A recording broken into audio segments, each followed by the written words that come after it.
Hi there, you're listening to Unnatural Selection, the show about newsy type stuff and things. My name is George. My name is Tom. And my name is Adam. And with our powers combined, we are Unnatural Selection. Make sure you visit us at our salubrious home on the web, unnaturalshow.com. Tom, it looked like you're about to do a spit take just then. Oh, no. Just because I suppose now that we're on our new, the Twitch platform rather than Facebook, and I guess you have all the oversight on that on your end sort of locally, whilst we don't have as much. I was a bit like, you go 3, 2, pause for the 1. Then I'm like, it was just a slightly longer pause than I expected. I was like, are we live? Are we? And then you started talking, so I was a bit like, uh-oh. I assume we're live. The lights are green. Everything seems to be happy, so I assume we're live. We'll have people asking whether or not we're playing Fortnite, and I guess maybe we should.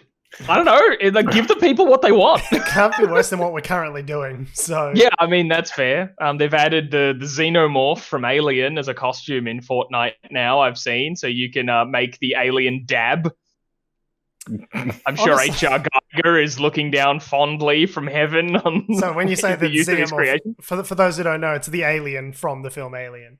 Yeah, they are referred to as. Is that a paid skin that you have to pay for with a microtransaction? I assume I don't know how Fortnite's economy works. Do they do loot boxes? I know there's timed things. I know you buy V-Bucks, whatever that means. It's a weird, like, glorified gambling economy, or at least addiction-based. It's bad. Anyway.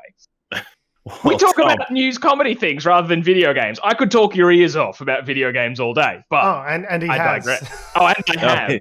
Every day. Every goddamn time. If I hear one more word about Hideo Kojima, I think I might scream. He has a book coming out in October, actually. I should get that. Is it going to be tedious? Well, no, it's about his creative process. So, yes. So his creative process, which is, let's have one female character who's mostly nude for most of the game. No. It's good because she breathes through her skin, Adam. You don't fucking get it. You fucking troglodyte. See, Adam, did you see I assume, am I the only one here who played Death Stranding, his latest game? Yeah. I'm sorry. It's very good. I highly recommend it. I brought this up, but yes. Yes, I highly recommend it. It's a brilliant game. But yes, like it's one of the big protagonist female characters in it.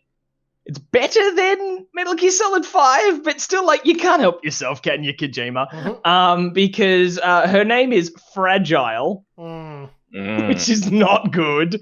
And her whole thing is that, because in the game, I won't explain the entire world that it's set in, but there's a thing in it called Timefall, where everything the rain touches accelerates forward in time. So deteriorates or ages, or, like, birds just rot midair if they get hit by the rain because they just decompose.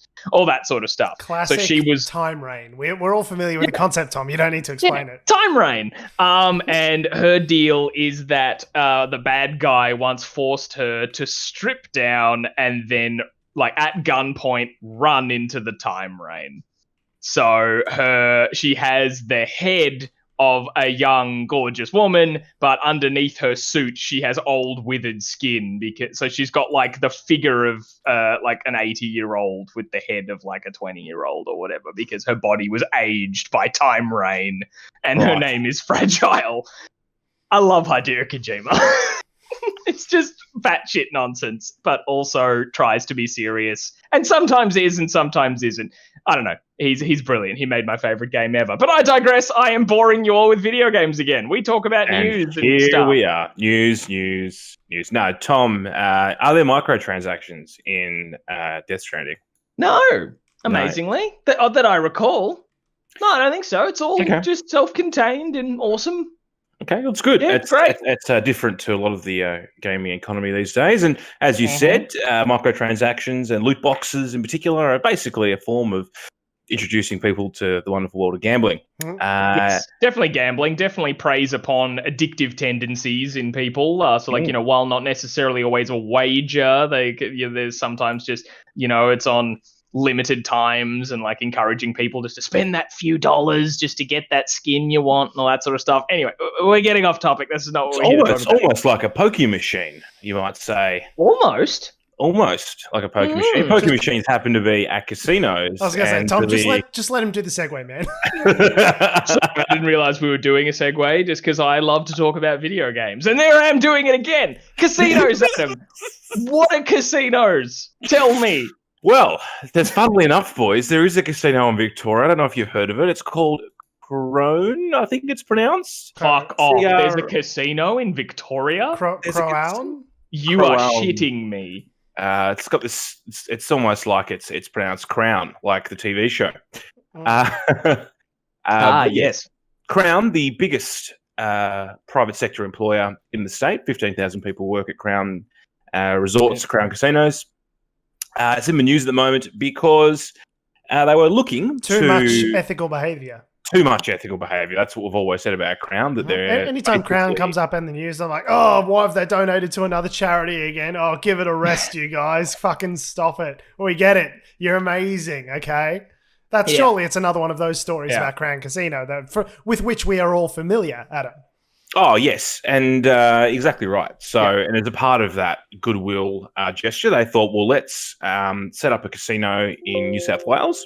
New South Wales said, well, we can do that, but we have to give you a license first. And to be able to give you a license, we need to make sure that you're above board. So we'll check your ethical behaviour just to make sure that it meets up to standards. Lo and behold, it didn't. Crown immediately watched them as they read through the list and they went, whoa, I can explain that. I know where you're up to and I can explain that. Okay, no, but the thing about bringing Chinese businessmen in and, just hooking them up with prostitutes, that was all normal, legal, totally normal stuff, okay? Like just the normal prostitute money laundering casino stuff that every casino does, okay? Exactly right. You know that film Casino with, what's his name? Robert De Niro. Robert De Niro? It's like that, but in real life. Just getting Rolling Stones plays loudly in the background, just normal casino stuff, okay? Yeah, totally. Piles of coke, normal legal stuff. So, basically, the main thing that came out of this inquiry that the New South Wales government had was that, Crown's been money laundering. What? For like ages. What? Through some a of it. Casino? Surely not. What? Laundering money through a casino? There's had allegations about money laundering floating around them for nigh on a decade at this point. Surely not. Through their VIP accounts. So basically, the way it works is that there's a couple of accounts that are set up and they use small transactions to like disperse money out into various areas. I'm not sure of the exact specifics, but it's apparently a really if you are looking for specifics, I would recommend watching the series Ozark, starring Jason Bateman and Laura Linney, for some specifics on how one might launder money through a casino. If you're interested. That happened in New South Wales. New South Wales then said, perhaps no. No license for you. License. But of course, that has now blown back on the Crown board and the casino business here in Victoria. And the resignations flooded in.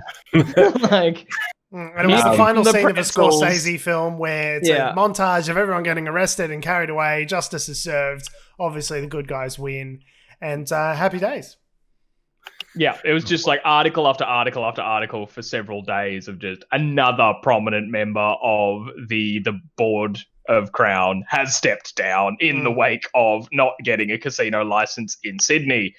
But yes, as Adam was alluding to, it's had some more blowback than that in that now the Victorian government has sort of thought, well, maybe Crown shouldn't have a license here then if they don't pass like that. So they're setting up, as though it had only just occurred to them that with all of the allegations, I remember reading allegations about, Chinese money and dodgy dealings with Crown like several years ago.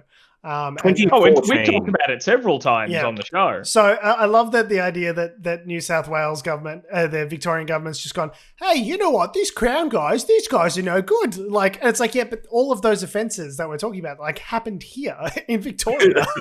Yeah. This is where they happened. And the New South Wales guys going, like, they're too corrupt to be in New South Wales, which is notoriously corrupt, shouldn't be the thing that triggers the Victorian government to go like, oh, maybe they're too corrupt to be here as well. Like, we've known that they're corrupt for a long time.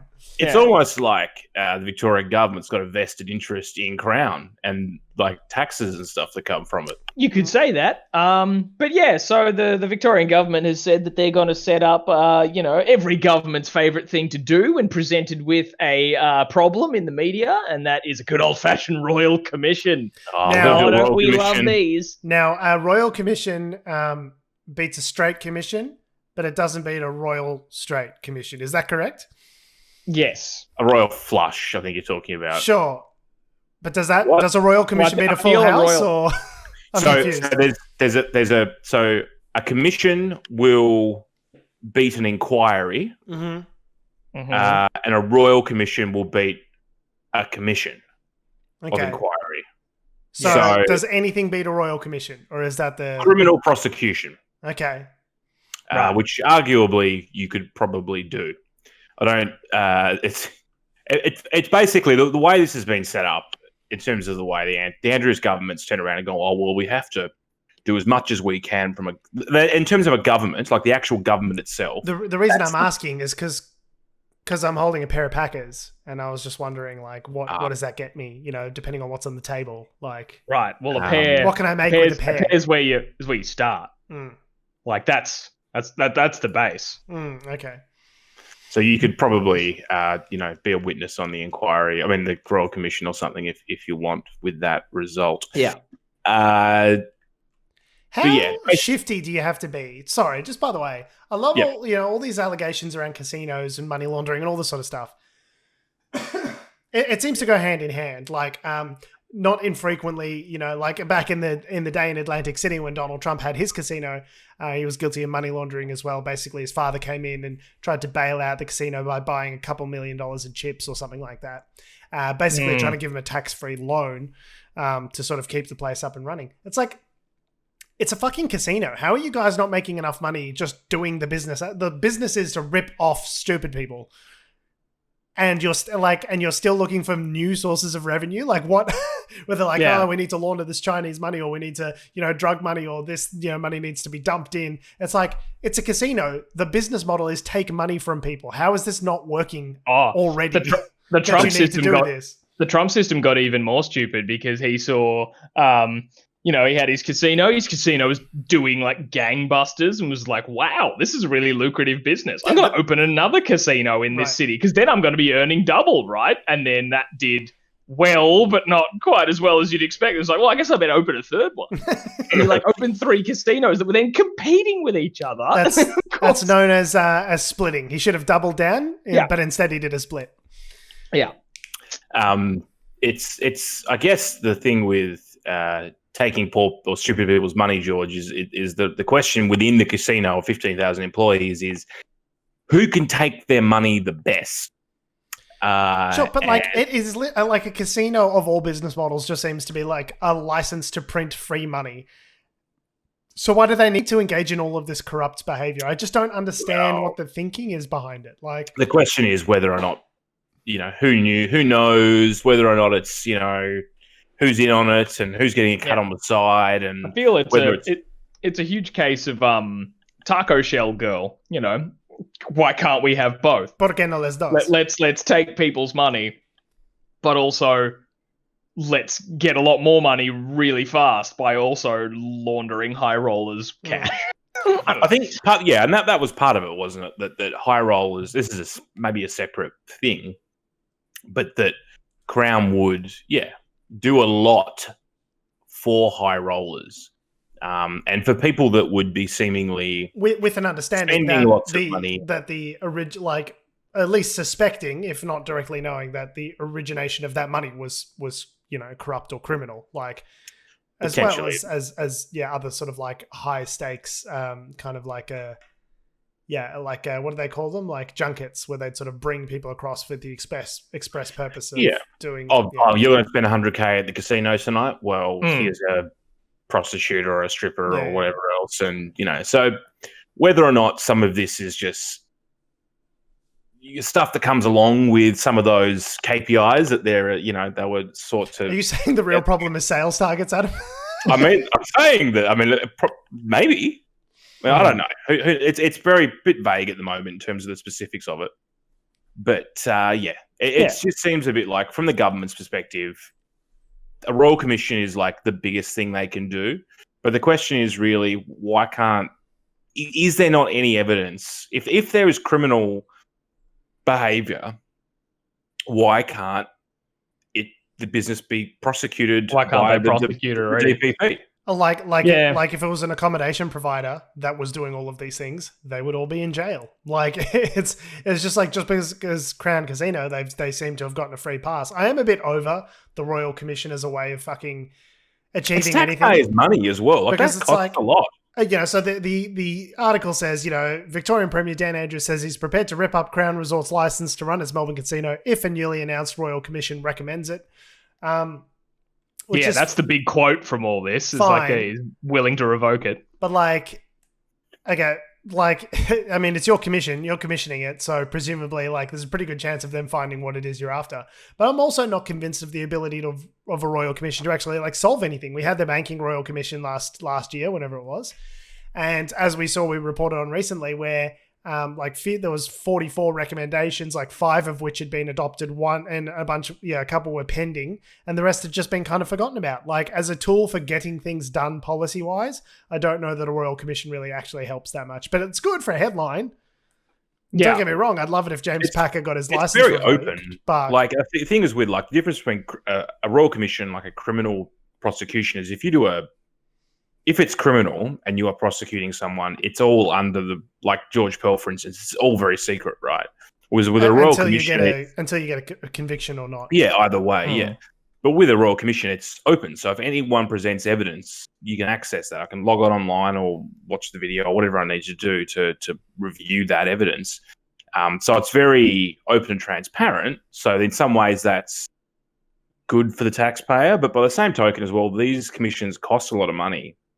I don't know. I just would have thought that if there's evidence floating around, if it's not just hearsay, why don't they actually just prosecute the business or some people? I don't know. It just clearly maybe they don't have clear evidence. There's enough evidence of wrongdoing for them to commission a Royal Commission to look into it, right? So if there's enough evidence there, then surely there's enough evidence to say, hey, we can use that same evidence to just cancel the license, right? I understand there's a lot of money tied up in all of this and there needs to be a process, but I don't know. I frankly would just be way more interested if there was just some criminal proceedings. I want to see some fuckers go to jail for committing criminal acts. If criminal acts have occurred, let the cops investigate it, send some fuckers to jail, because a fine or a license or any of that sort of shit is really not going to make that much of a difference. People need to start seeing people go away for this sort of shit. And not just some pit boss who was aware that something happened in 2017,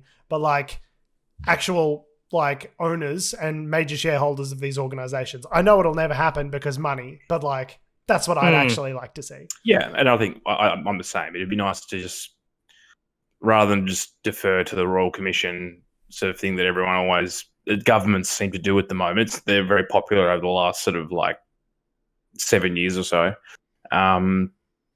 If they've got evidence, use it.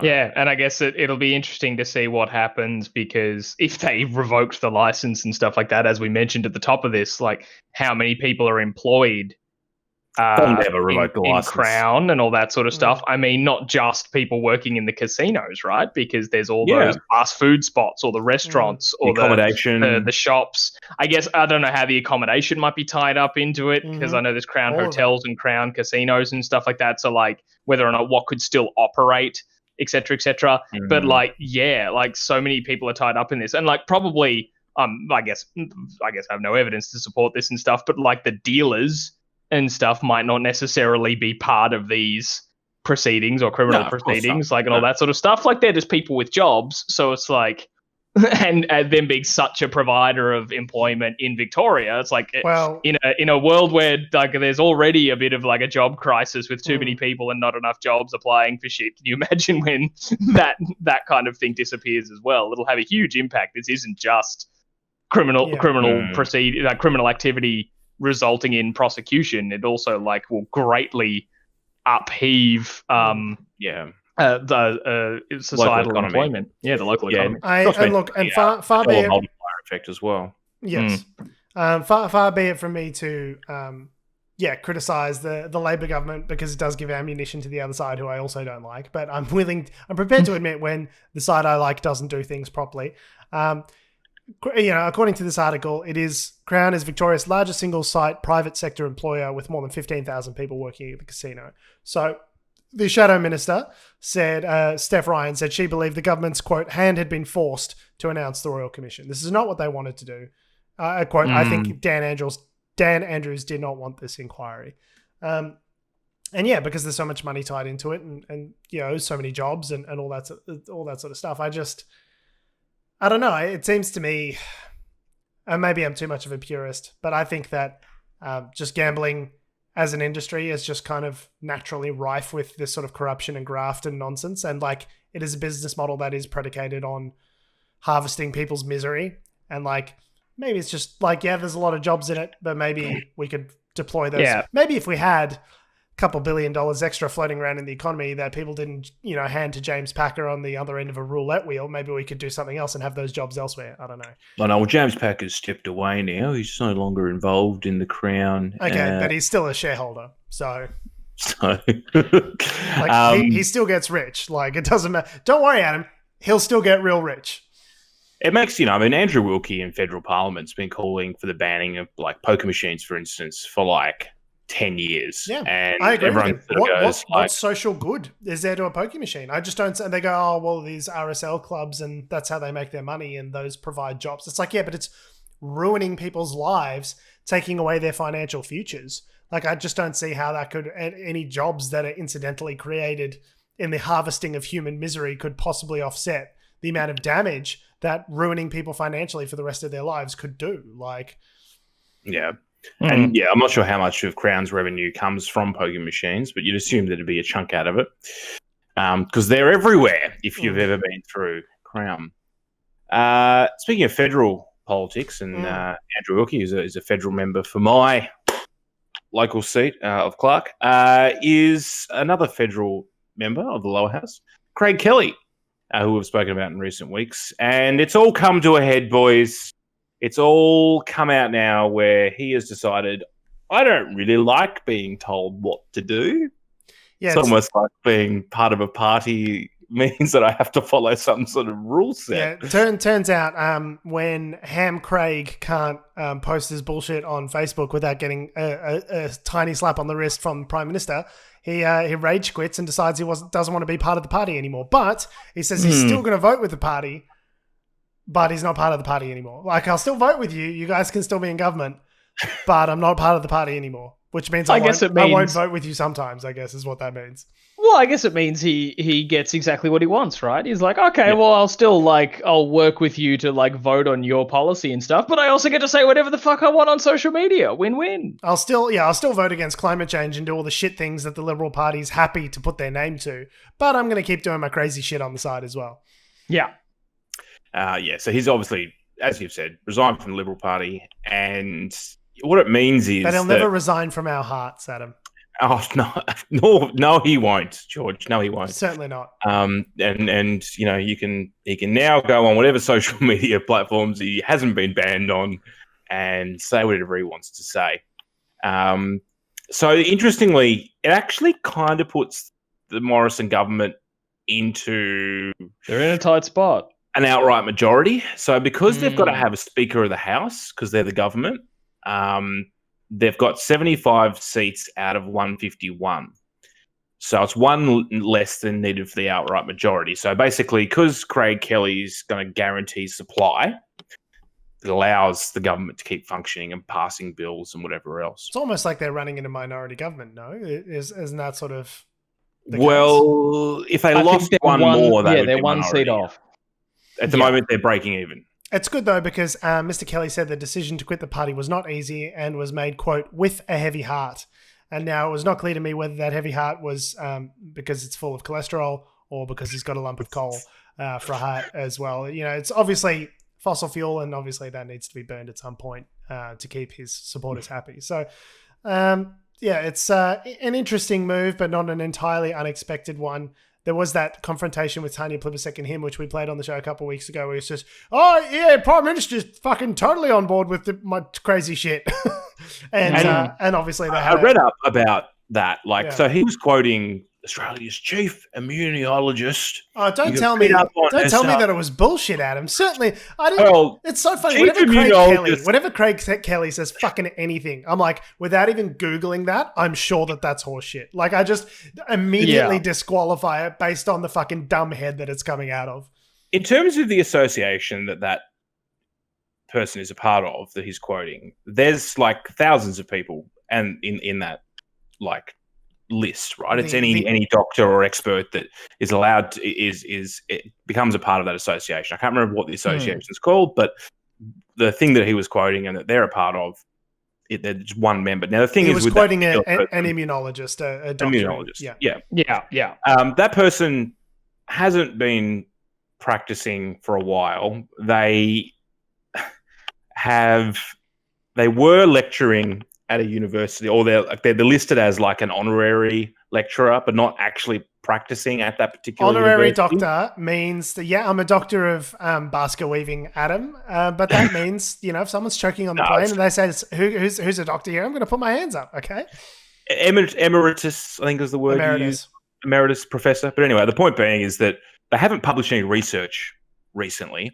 And the university does not share the same views as that particular individual. The other thing, the association that they're a part of, the broad consensus doesn't match with what that one person says.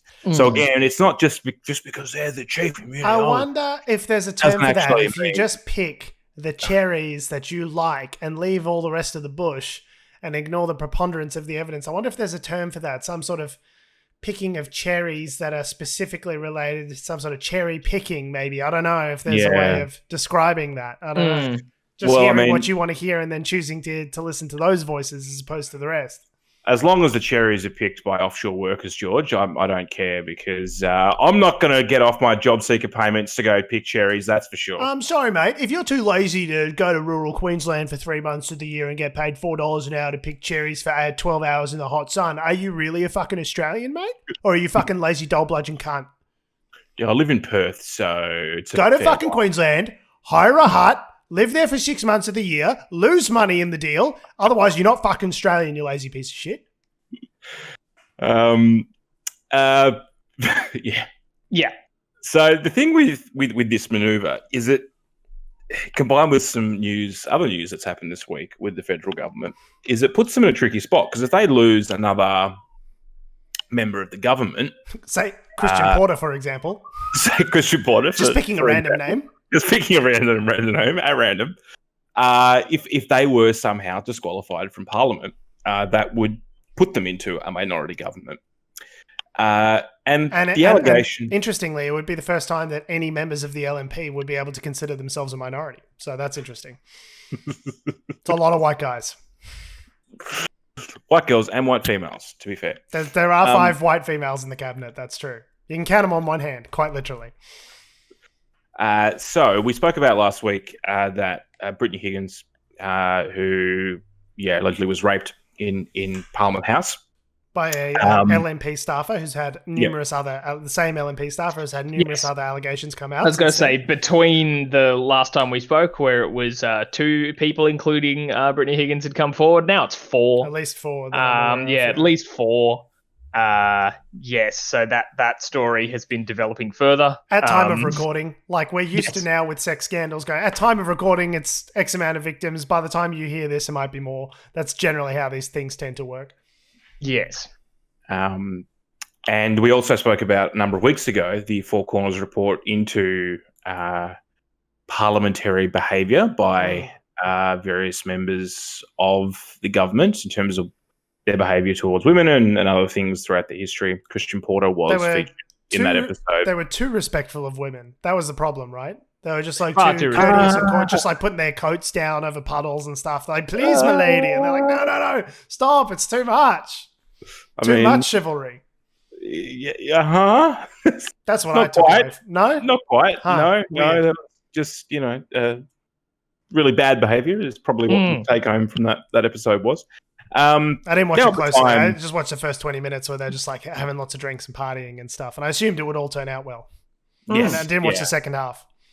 Well, they still Turned out kept great. drinking and partying, but it got worse and worse as it went on. Yeah, I only watched the first half of Titanic as well. It seemed like they're having a great time. They make it. Yeah, they make it to New York, and they go to that lake that didn't exist at the time that Leonardo DiCaprio's character mentions. Oh. Anyway, Is that real? Hang on, just sidebar. Are you telling me that there was a historical yeah. inaccuracy in a James Cameron film? I don't believe All you, right. Tom. If we're going to be sidebarring this, there's a whole theory that what's Leo's character's name? Jack. That Jack doesn't exist and is like made up by Kate Winslet's character or by the old lady who's telling the story just to tell a good story. Because among other things, his story doesn't add up. That he talks about wanting to go to a place that when the Titanic sank hadn't been built yet. So that's a thing that didn't exist until the future. So the old lady would know about it, but Jack couldn't have if he was real. Or, alternate theory, Jack's a time traveler. That too could be a time traveler. So yeah, like all these cool theories. Where he's been sent back like in 12 Monkeys, but obviously can't change anything because time is a what's it? Time is a closed circle. And so he has to die on the Titanic because that's what always happened. Yeah. But he's actually from 2030 with the virus. This is how QAnon started. What we just did then. That's critiquing James Cameron films. Well, not James Cameron films specifically, but that. All right. So which films then? Which films started QAnon? Anyway, let's find out. So that was fun. The reason this is why what QAnon's about. I'm into it. This is fun. It's good fun. I get why people are into it. It's just creative, isolate that clip. Just gonna haunt George for the rest of time. Oh, if that's what QAnon's about, I'm into it. Well, you've said it as well now, so gotcha. Yeah, I've mutually assured destruction, Tom. I'm isolating both of those. So yes, none of us can run for government, which apparently a position might be opening. Back to the story. Yes. The reason why we referenced the previous Four Corners reports, and obviously the stuff with Brittany Higgins last week, is that this week there's been reports that a current sitting federal cabinet minister allegedly committed a sexual assault or a rape back in, I think, 1988. Correct. Yeah. Prior to their entering of politics. Yeah. So it's kind of like a fun game of guess who. Guess who's the rapist in the cabinet. Yeah. Tom, do you want to go? You explained this to me this morning, actually. Do you want to go? So the timeline is that there was... Yeah, well, so what's happened this past week is that a letter has been sent to the Prime Minister's office, so effectively to Scott Morrison, like addressed to Scott Morrison, but also sent to the Senate, the Labor Senate leader, Penny Wong, and also a Green Senator, Sarah Hanson-Young. Yeah, I'm not sure why Sarah Hanson-Young got one other than the fact that I think she's just like, hey, you're a woman and you seem to be on the side of women, like you'll get it. I think it's clever in the sense of that if you're going to send this letter, if you just sent it to the Prime Minister, they could bury it. But if you sent it to members of the three major parties in that effect, then you can't bury it because they'll talk about it. You definitely want registered post on this with this government. You don't want to go, no, you signed for it on the 17th, mate. So you can't say you only found out about it, 2 years later. And the letter comes with it a statement from a woman who's made this allegation about being raped in 1988. Well, it's not clear to me who actually sent the statement. That's the thing. So it's she's no longer alive. Yeah. So it's the statement is from a person who took their own life in June last year, but had previously raised these allegations with police and I believe with like Malcolm Turnbull sort of at the time, like to the Prime Minister's office again, all that sort of stuff earlier. So the letter, it's tricky because the media are being very cautious with this in that they haven't named who's alleged to have committed the assault, who the victim was, the survivor was, and just like and who sent the letter. Like they're not giving the names out. So it's kind of hard maybe to follow the finer details in that sense. But it seems like this letter obviously was sent on behalf of of the woman who's died, and it's a pretty explosive friend or something. It's a pretty explosive allegation, so you want to be really careful with the kind of details that you let out to the media, because it's definitely a serious allegation, right? So, like a huge serious allegation, and also being a 30-year-old case. Approximately. I know there's defamation things to work around and all that sort of stuff if you just dropped a name. So it's very tragic because it wasn't a thing of like, oh well, why wasn't this raised earlier? It was, and was referred to, I believe, New South Wales Police.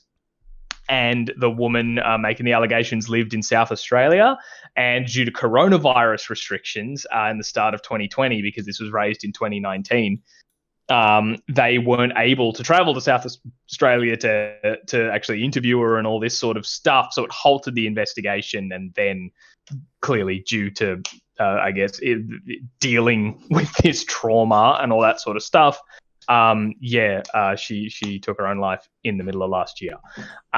It's fucking awful. It's and there's more details I don't really want to go into as to like what she's alleged. It's pretty awful. Like she was a teenager at the time. All these sorts of things, like 16, I think. So, like, this is more, but it's a very, very awful thing to happen. I think now the AFP's got involved effectively. Yes, it's now been referred to the AFP, and that's also been, the response from the Prime Minister's office of all the any like questions about this should be referred to the AFP because now investigations open, etc., etc., etc. But it's been a big bombshell in Parliament because as George put it before, it's now a bit of a, who's the minister? Like, who is it? We have a list now. If it's a sitting cabinet minister, there's a list. On a serious note, it's like you're literally playing guess who. Just to figure out who it is. And I have my inklings, but until anything sort of comes out publicly, I'll be reticent to discuss them in too much detail. But it's, I don't know, just imagine being one of the 5 out of the 22 LNP cabinet ministers, being one of the 5 that's a woman, sitting there, going to work, sitting in the cabinet room with your colleagues, knowing that I'm literally, potentially, allegedly, sharing a workspace with an actual rapist. Like, not, I just can't imagine what that would have to be like to be a woman, to turn up and to work with someone who you're fairly certain is a legitimate violent rapist. And to come to work and just do your job like everything's normal. I just don't understand. Go to meetings with them and God knows what else is going on. I just don't know how you could do that. How could you bring yourself to do it? I just don't. I think it's a good question. You could argue like that with a lot of, I think, women in politics. Like, how have they put up with the shit that their male colleagues have done throughout the last sort of ever? Yeah, ever. The thing that, apart from the criminality of it and the like how fucked up it is, the broader ramification, hypothetically, if this were to be proven from a criminal standpoint, and it may take 2 years to resolve, who knows? If that were to be found that this person was guilty, then you have a case of the government being put into minority government. But between, I don't know, by the time this resolves, I feel like there'll be another election anyway. So it's probably all moot in terms of the point of it. But I think we'll find out who it is pretty soon because there's a lot of rumours going around at the moment. A lot of assumptions, perhaps, but I don't know. I feel like it'll be pretty hard to keep a lid on this. Do you know what I mean? When you hear about the staff members of a particular cabinet member using their time to scrub references of a particular cabinet member and their attendance at a particular event in 1988, when all of these events occurred, like when you hear things like that, you sort of go, okay, well, they're trying to get out ahead of the story. Like, how aren't you sort of tipping your hand and showing that you have some knowledge and involvement of what it is that's being discussed?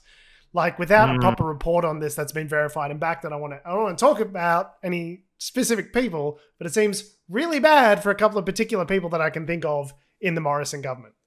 Sorry, Adam. No, you go, Tom. I was going to say it's resulted in a lot of very just interesting responses from numerous people in the government. Like obviously, Scott Morrison going for the route of, it's been referred to the AFP, deal with the AFP, all that sort of stuff. Peter Monster Dutton saying, oh, well, I was not aware of all this. I believe he referred to it as he said, she said situation. Wow. All these sorts of things. He's talked about how he's, in his time in the police, had experience of putting rapists in jail. So like that makes what he says and does okay. Guys, as a former corrupt Queensland police officer, can I just say that rape is bad, okay? Does that get me out of this? No, I'm still complicit? All right, thanks, guys. We'll see you on Tuesday. And then on top of that, I think this was more in connection to the Brittany Higgins situation, but like the head of the AFP saying to the government, look, it's really important that you guys, when you guys are aware of crime, you tell us of crime, because otherwise it fucks with evidence. Which is like a bit of a duh kind of moment. But then on top of that, following things like this situation with the 1988 allegation, the AFP said something like that people should come forward to the police rather than the media, which I feel has led to a lot of people saying, and I tend to agree, that maybe they should think about why did they come to the police first? Maybe it's because they don't take it seriously, or that very few sort of cases lead anywhere, that like no one's really ever convicted of this sort of stuff because they just don't believe people, and all that sort of jazz. Like maybe, the pot calling the kettle something in that sense. Yeah, there's definitely, I think, a way to go, and every state's probably a little bit different, but yeah, it just shows that we're still not quite there, I think, in terms of how we deal with these kind of allegations. Everyone knows that rape is bad, but how do police deal with it? How police currently deal with it, or have dealt with it in the past? Certainly, still leaves a lot to be desired. Definitely, and still deal with it currently. I mean, I remember hearing just recently that only 3% of sexual assault allegations that are reported actually result in a conviction. 3%. Yeah, that's what I mean. It's like it's a really small number. And I think that's partly just to do with the legal system as well, right? Like the legal system isn't well set up for, because it has to be beyond reasonable doubt, and that's the burden of proof. And with these kind of things, as long as you have someone sowing a seed of doubt somewhere in the list of evidence. Yeah, I don't know as much that it's as much about the structural problems of the justice system, because we're able to overcome those limitations when it comes to other kinds of crimes. I think it is a cultural thing. Same thing that we don't trust women and that we don't respect their opinions enough. So when it comes to a situation where it's his word versus her word, his word tends to win, and males typically tend to be the ones who perpetrate sexual violence statistically. So I think it's a broader societal problem that we have with trusting and believing women. I'm not saying anything like controversial here. That's something that we generally with sexual assault allegations. I think, like, you look at George Pell's thing, for instance, like they just found him guilty, and then he got it overturned by just escalating it by appealing to a higher court. Yeah, I think that's more power because and resources thing more than anything else. Like, I think if it was just like, George from marketing, he'd just be George the fucking rapist at this point. Like, it's because he has that power and influence that he was able to escalate it and push it to a higher court and could afford these expensive lawyers and all that sort of stuff. I think the statistics are different for sexual assaults that reflect other genders, right? Male on male and things like that. The stats are different. So you think about, okay, well, what is different then when it is a male attacking a woman that makes it different from a policing perspective? And I think part of it is just that we haven't overcome this, for all this hashtag Me Too, all this kind of sort of woke political culture. Like, we still have not really woken up to the dangers that women face and the structural and cultural problems that arise when women try and speak out about abuse. They are still, even now, not being taken seriously by police, by the public at large. It's just we didn't fix it. It's still not working. So yeah, dark Awesome. story to not conclude on, but at least to finish this segment on. Yes. Well, there is a ridiculous side of it as well, or like an amusing part of it to bring up. If I didn't share this into the thing actually, but I might have mentioned it this morning, Adam, when you and I spoke about the Daily Mail put their foot in it. Really, the Daily Mail put their Daily Mail. That doesn't sound like the Daily Mail. Hugely put their foot in it about this. Just you look at a situation like this headline that they posted and very quickly changed, and think that's not the take, friends. I don't know why you thought that was a good idea. So they were running a story because they saw the Prime Minister and his boardies at the beach. You know, you get a good shot of, oh, look, the Prime Minister, he's just like us at the beach. Like, oh, there he is with a bit of a gut in his board shorts and, oh, let's get these photos. So photos of Scott Morrison at the beach, like just walking out of the surf, shirtless in board shorts. Yay, news, apparently. But the headline... Now, there were two headlines. The first one's the one they published initially, and then the second one's what they changed it to. So see if you can spot the difference. Fat cunt exposed. No, the first headline was... Oh, sorry. No, that wasn't it. First headline was, ScoMo, as you've never seen him before. Board shorts wearing PM relaxes with his wife Jenny and two daughters at Sydney's idyllic Bronte Beach after a stressful week of dealing with sexual assault scandals at Parliament House. That's not a headline. That's a fucking, that's the intro paragraph. It's basically like a paragraph, and then quickly changed to Scott Morrison strips down to his board shorts for a swim at Sydney's Bronte Beach as he relaxes with wife, his Jenny, and their two daughters. So there was a typo in the one that they hastily changed to get rid of them saying like, oh, we got to talk about the real victim of all this kerfuffle, Scott Morrison's stress. I can get it denying a sex allegation. Matter of fact, I got one now. Yeah. So, God damn it, the Daily Mail, you crazy motherfuckers. Yeah. I wonder if Rupert's got like personal,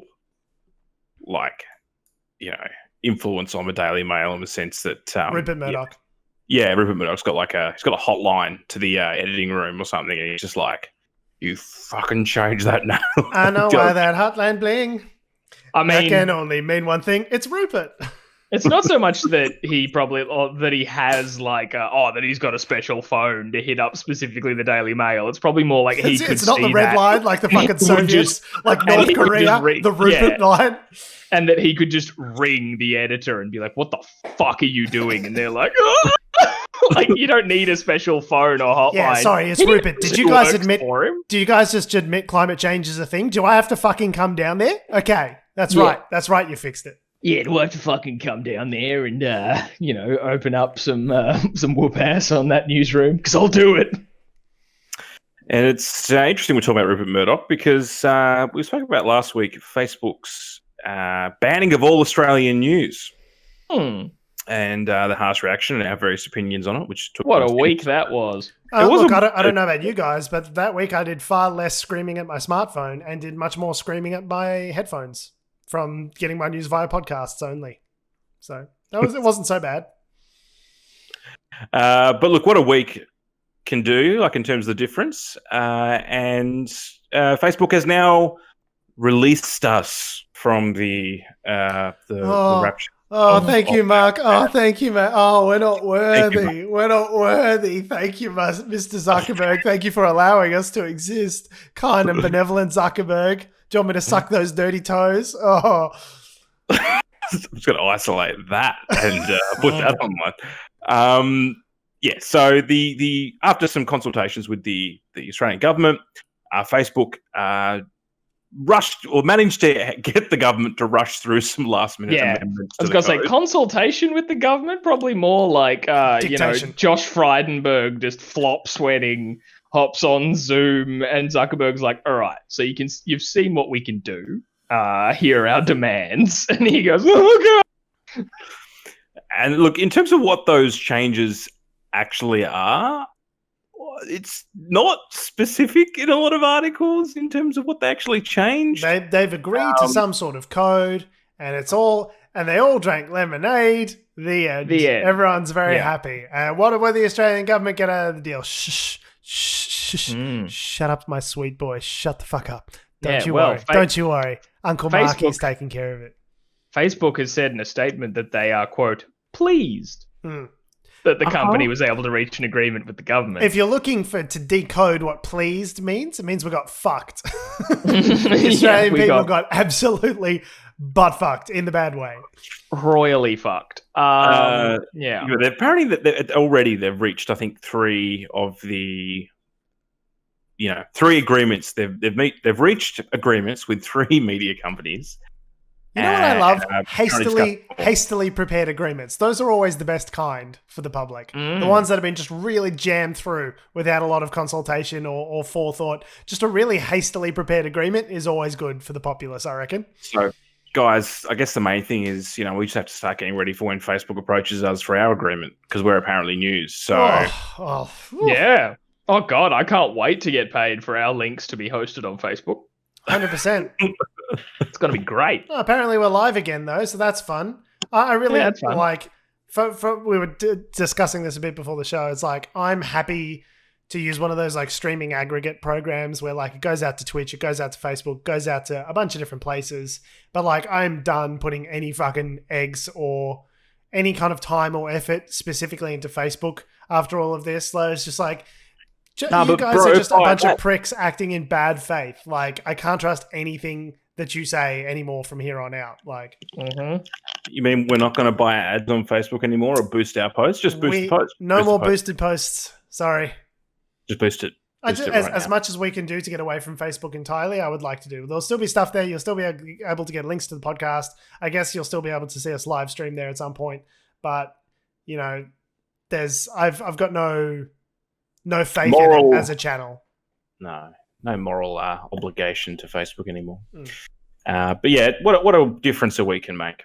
Now, to finish on this week, gentlemen, and this is a tragedy, I think, for the if you like your KFC and other fast food products. And it goes to show that unions still do have some power, I think, in Australia, which is good. Don't even say the word unions around my dad. Just don't even use the word. It's just like a group of people collectively bargaining for a singular agreed purpose. Almost like you're talking about a union? Fucking unions. Just a bunch of people, just a bunch of fast food workers getting together and collectively bargaining to the same ends for some reason. In a conference room. So the byline of this article is workers making McDonald's sweet and sour sauce, KFC gravy, and airplane jelly have gone on an indefinite strike to try and force their employer to agree to pay rises after years of flat wages. So the business is McCormick in Australia's, in a factory in Clayton South, about 80 workers, and they've gone on strike. Now, don't worry, the fast food outlets have ensured that they've got enough supplies to last them for the time. They've stocked up on sweet and sour sauce, because if I don't get that sweet and sour sauce with my nugs, and the good news is there's enough calories just in the sauce for you to survive for maybe weeks. So decades, some might decades say. Even. Yeah, you will get scurvy, but there's definitely enough calories in there to keep you going. And all I wanted to say was, look, fair shake of the sauce bottle, guys. How late did you stay up thinking of that? Look, it was definitely got to be around 2:30, something like that. Yeah. They want a 3% annual pay rise, which was double last year's increase in minimum wage. I'm not sure. A 3%, which is basically just inflation. Yeah, cool. Yeah. Can I get paid the same amount next year? Can I not get a pay decrease You guys drive a hard bargain, but I'll consider it. How about if I throw in a couple of packages of sweet and sour sauce? Will that sweeten the deal for you? Well, look, to be fair, I'm happy to pay an extra 50 cents or whatever it may be to get my sweet and sour sauce if I have to, because 50 cents would be a massive increase, by the way. Like currently the sauce is $1 when you purchase it, I think, something like that. Whatever. So I mean, it's all trying to kill you slowly anyway. So yeah, the increase would be like a cent or 3 cents. Like that's the real world impact of what this would actually cost. And these guys have been working every day during the pandemic to keep outputting the products. They've been classed as essential business, as far as I'm concerned. Fuck, just give them the pay rise, and it goes to show that unions are good. Not always, sometimes there's some dodgy shit that happens with unions, but like generally speaking, a unionized workforce is a good thing because it helps with workers' rights. Adam, if you ever find yourself in the position of wanting to be yelled at, I'll get you to say that exact same sentence in front of my dad at some point, and you guys can fight to the death. How do I phrase that? Generally speaking, unions are a good thing for the Australian worker. I don't know, whatever I said. Something like that. No, I totally agree. I think there's pretty good examples right now, especially people on the front lines, delivery workers that are, getting paid by gig labor, the people delivering our packages, the people who are literally keeping the economy going that are getting paid piecemeal, by the package delivered or the piece of food delivered or things like that. And like now more than ever, we need secure work. And guess what? Places like Australia Post and places like Uber and all of these places can fucking afford to pay these people a living wage for the essential service that they are providing during a pandemic. It's not too much to ask. So yeah, I'm happy to see it. Yay. Sometimes the little guy wins. To get a modest 3% annual pay increase, which is literally just keeping pace, like slightly exceeding the pace of inflation. Yeah. Well, whilst it hasn't happened yet, right? No, it hasn't happened yet. So it's like, it's good to see. Well, it hasn't happened yet. But yes, just give them their pay rise. Fuck's sake. Yeah. Fair shake of the sauce bottle. As Tony Abbott, did he say that once? I'm pretty sure Tony Abbott said that. I'm sure so many people have said that. Yes, Kevin Rudd. I was going to say Kevin Rudd surely said it. I mean, that's an expression as old as time.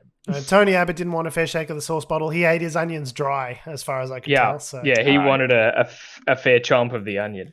Jumping over the pond to the United States, Neera Tanden, Joe Biden's pick to lead the Office of Management and Budget, is facing issues with her confirmation because... what was it? Was it a sex scandal? Was it embezzlement? What happened exactly? She wrote some mean tweets. And for the Republicans, this is a bright line in the sand. They said, never will we support a nominee for anything that has written mean tweets about Donald Trump. Huh? No, yeah. Aside from Donald Trump, we will never support any candidate who has written mean tweets about someone. And the mean tweets amount to calling Mitch McConnell, Voldemort and very kind of tame things like that. And in all fairness, Mitch McConnell is fucking Voldemort, as far as I'm concerned. So yeah, you know what he said the other day? He said he would support a 2024 presidential bid by Donald Trump after not more than like a week and a half ago, 2 weeks ago. 2 weeks ago, being like, he tried to overthrow the Capitol. Yeah, I mean he did it, but let's hold him legally responsible in a criminal court. That's the way justice is done. Yes, I would support him for president in 2024. I don't understand why there would be a contradiction. Oh, it was a completely cynical way of just passing the buck, knowing that if we didn't convict him in the Senate, there would be no accountability for him whatsoever. And then we can just keep his base and ride the wave of this dog shit, neoconservative, fucking white supremacist horseshit until 2024. Yeah, cool. I'm down for that. I'm Mitch McConnell and I am literally Voldemort. And I think that's a direct quote. So will Neera Tanden get confirmed, do we think? We don't know.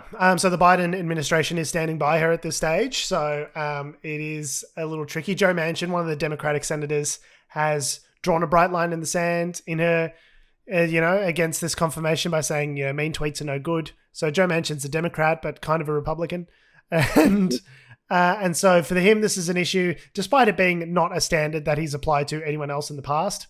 And there are examples of this. Rachel Maddow did a good side-by-side. Other cabinet secretaries that he'd like approved of in the past that also had mean tweets and wasn't a fucking issue at the time for him. But now is. As soon, I don't just maybe just because of the fact that she's a woman. I don't know. It seems like Joe Manchin is just going to be the fucking spoiler for the next 2 years until the House till the Senate gets lost again in the midterms. He's just going to be the guy who's going, I don't know, guys. I think maybe the Republicans are pretty good on this. It's just going to be that for the next two fucking years. Oh, speaking of actually like the Republican Party and all that sort of stuff, did you guys see the hilarious but also scary clusterfuck that was the CPAC? Conservative Political Action Conference? Conference or whatever. The conference that last year when it happened was when Trump was photographed like getting real cuddly with a flag. That was like a bit weird and spawned 1,000 memes. He really was finger banging that flag. He was I think he got to third base. But yeah, it had some interesting silly things in it. One thing that I saw brought up was that they're themed apparently, these conferences. This year's theme, the end of democracy. No, this year's fascist themed. This year's theme was America Uncancelled. What? And them talking about like, they're coming for people online. They're cancelling people who have conservative views, and we won't stand for that. But apparently, one of the big stories out of the convention was that they kicked a speaker off a panel because they discovered they had anti-Semitic tweets. I was like, wow, you start the uncancelled thing by cancelling someone. There's lots of people in your party that really want to hear this guy speak. It's just a normal. Why would you cancel him, bro? Why would you get in the culture wars like that, bro? You fucking hypocrite. Oh, just chef's kiss level of just hilarity. You gotta love that we are literally like mere weeks away from an attempt to overthrow the Capitol and overthrow democracy. Like literal fascism was nearly happening. And they're just like, you know what the real problem is? People get their Twitter accounts cancelled. That's the real fucking problem. not the white supremacist incited mob that tried to overthrow democracy. That's not a problem that we need to reckon with as part of our conservative conference. No, it's obviously, the pronouns. That's obviously the most important thing going on. Oh, definitely. But then on top of that, someone pointed out that the stage that was set up for the conference, if you looked at it, if you're looking at it from the audience, it doesn't quite work. But if you flip it the other way around, it actually resembled a Nordic symbol that is often used by Nazis and all that sort of stuff. Great. Where it's just like, if that's a coincidence, that's one hell of a fucking coincidence, because it's a shape that's got like a diamond square and then it goes downwards to have like wings underneath it. Kind of sounds like the Assassin's Creed logo. Yeah, kinda. No, it's more like a square diamond. Then, like from that, there's like a straight line below it, and then wings out the bottom. So if you're looking at it from the audience, you got the diamond up front and then down the back and split off. But are there like levels, Tom? Is it just an effective means of stage design? No. No levels or anything from what I could see. But it's definitely the symbol if you flick it the other way around. So it's like, if that's not intentional, wow. And if that is intentional, you're a fucking idiot. Does that mean the manager of the staging company is just like... Of the visual. Guys, sorry. The peak of the diamond's over here. We can't have this. Okay, we're trying to do a white supremacy symbol. So if you guys could just get your head in the game, okay? We've got 48 hours till curtain. So just get your fucking shit together, all right? Yeah, you could imagine the risk assessments for putting that together. It's catastrophic and likely to happen.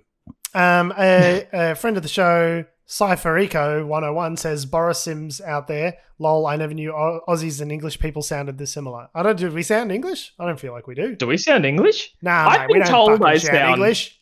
Yeah, I've been told I sound English sometimes, which is weird because I always got told that I sounded American, probably because I watched like too much American TV growing up and it influenced my speech. I don't sound British at all.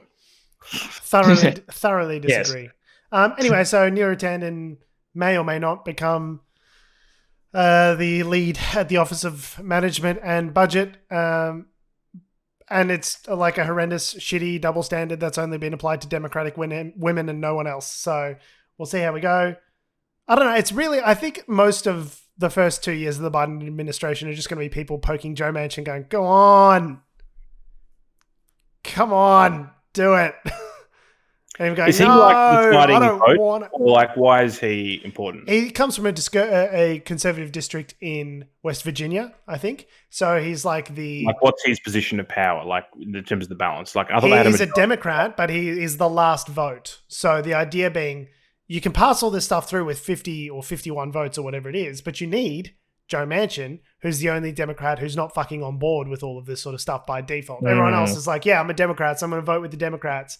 And Joe Manchin's like, oh, no, let me take a closer look at it. We need to give equal credence to both sides. Why are you all giving me the finger? Oh, God, I haven't got anyone to sit at lunch with. Oh, I'm Joe Manchin. Yeah, he's the one. I have to fuck up this really awesome situation we have.